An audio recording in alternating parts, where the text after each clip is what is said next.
Okay, Assalamualaikum warahmatullahi wabarakatuh. For today video, we would like to enter for new topic, which is chapter 6, photosynthesis. So, actually photosynthesis and the previous chapter, which is chapter 5, the equation is quite similar, but for this chapter, photosynthesis, kita akan melibatkan light energy. Okay, untuk cellular respiration kita tidak ada melibatkan light energy, tapi kita produce ATP. But for photosynthesis kita involve light energy. Okay, so let's have a look at the definition for photosynthesis. So photosynthesis is the process where light energy is converted to chemical energy that is stored in glucose or other organic compound. Okay, so dengan kata lain, bila kita akan menukarkan light energy ni kepada chemical energy. Chemical energy tu pula kita simpan dalam glucose ataupun another organic compound. Okay, so equation untuk photosynthesis adalah, so photosynthesis as we all know, and then as you know from your previous school and from your previous information, the plants will use carbon dioxide and then plus water, and then in the presence of light energy, the plant will produce glucose and oxygen gas. Okay, so kita punya aim adalah kita nak dapatkan glukos ni dan juga oksigen gas. Okay, so macam mana kita nak dapatkan glukos dengan oksigen gas tu? Basically sebelum kita nak dapat tu, kita memang dah ada CO2. Okay, so dekat atmosphere paling banyak CO2 for example. And then ada juga water. Okay, tak ada masalah. Cuma light energy ni kita nak kena belajar dululah. Siapa yang akan absorb light energy dan apa kegunaan light energy untuk photosynthesis. Okay, let's move on.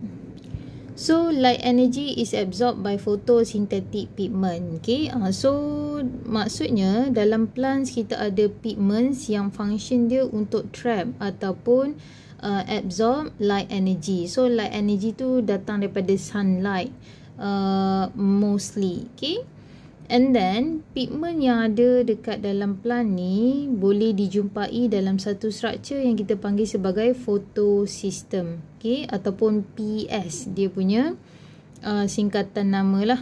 Okay, and the photosystem can be found inside the thylakoid membrane. So dekat mana sebenarnya pigment ni duduk?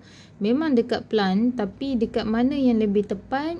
Jawapan dia dekat thylakoid membrane. And then kalau kita zoom in thylakoid membrane, paling tepat dia berada pada photosystem. Okay, nanti kita tengok lah.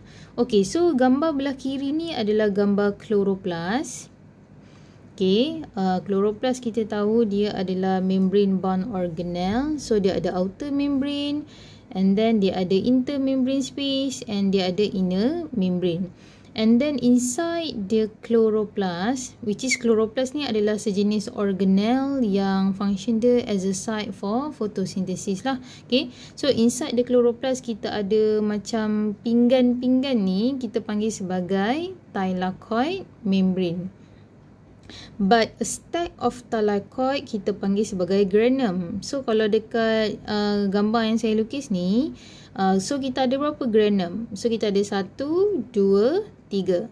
So granum is singular. So kalau dia jadi banyak, plural dia adalah grana. Okay, okay, and then to connect between thylakoid membrane dengan another thylakoid kita panggil lamella. And then, oh ya, saya lupa. Inside the thylakoid kita panggil thylakoid lumen. Okay, and then luar daripada thylakoid ni, kawasan ni kita panggil sebagai stroma. So paling penting sebenarnya kita nak fokus pada thylakoid membrane dan juga stroma, sebab dua tempat ni lah yang proses yang berlaku dalam fotosintesis banyak berlaku. Okay, Okay, so kita zoom in gambar thalakot membrane sebab kita tahu tadi photosynthetic pigment dia berada pada thalakot membrane, dan dalam thalakot membrane kita ada photosystem. Okay, so bila kita zoom in gambar thalakot membrane, so saya dah lukis dekat sebelah ni. So thalakot membrane, so plasma membrane kita tahu dia ada phospholipid bilayer. Okay, ni kamu dah belajar semester 1 phospholipid bilayer. And then dekat situ kita ada structure ni yang kita panggil sebagai photosystem. Okay, and then photosystem ni dia ada dua kompleks. Pertama, kawasan tengah ni kita panggil sebagai reaction center complex. Okay, and then reaction center complex ni tengah-tengah dia ada sepasang chlorophyll, a pair of chlorophyll yang kita panggil sebagai chlorophyll A. Dan chlorophyll A ni adalah photosynthetic pigments juga yang kita cakap tadilah. Okay, so atas daripada chlorophyll A ataupun pigment tadi kita ada structure 4 segi ni kita panggil sebagai primary electron acceptor. Dia ada kaitan dengan proses lepas ni lah. Okay, so just want to make sure that you know, okay, pigment tu berada dekat mana. So yang ni a pair of chlorophyll A, dia mesti kena a pair, dia tak boleh seorang-seorang. And then dekat sini ada primary electron acceptor. So kawasan tengah ni kita panggil sebagai reaction center complex. Okay, and then photosystem juga dia ada lagi satu kompleks yang kita panggil light harvesting complex. Maksudnya complexes sebab ada dua lah, okay, kiri dan kanan lah.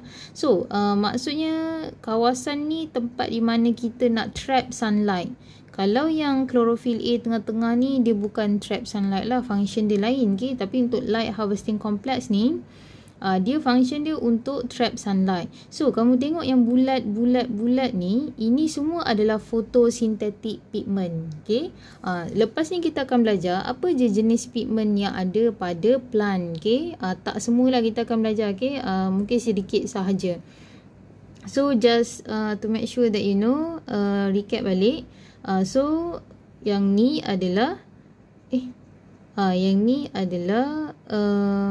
pigment. Okay, and then kita moving on.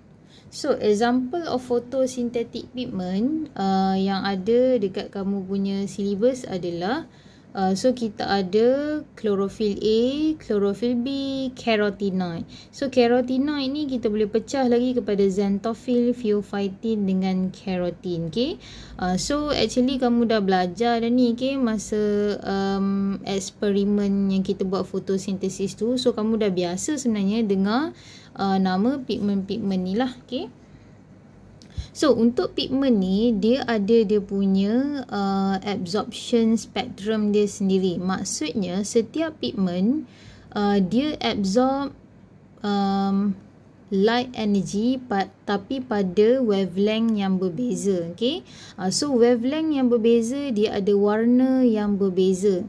Okay, warna tu kita panggil visible light, apa yang kita nampak dengan mata kasar lah. Okay, so contohnya chlorophyll A, dia akan absorb warna blue, violet dengan red color. Okay, and then chlorophyll B pun sama, blue, violet dengan red color.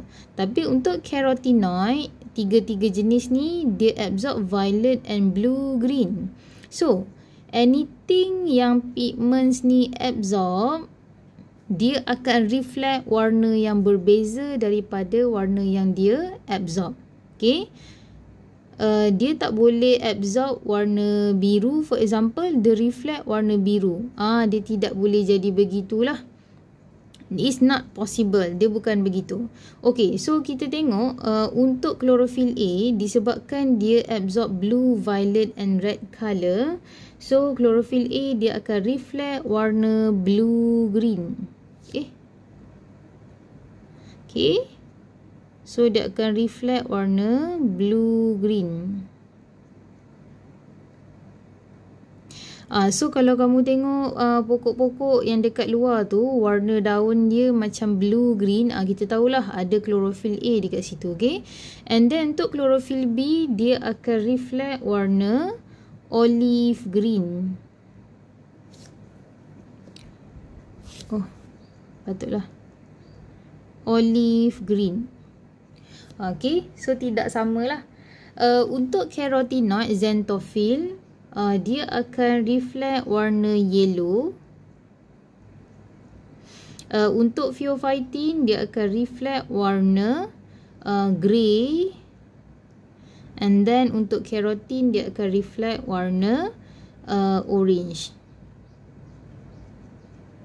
Okay, so apa-apa sayur ataupun buah-buahan yang kamu tengok warna dia tu, itu adalah warna yang pigment reflect. Okay, bukan warna yang pigment absorb. So jangan tertukarlah. Dan apa-apa yang pigment tu absorb, dia akan reflect warna besides selain yang dia absorb. Okay. Okay, so untuk structure detail, structure photosynthetic pigment, chlorophyll and so on, you may find it on your notes. And then untuk absorption spectrum means that color ataupun wavelength yang absorbed by the pigment pun kamu boleh cari dekat nota yang saya dah bagilah. Okay, so ini just a quick introduction pada photosynthesis.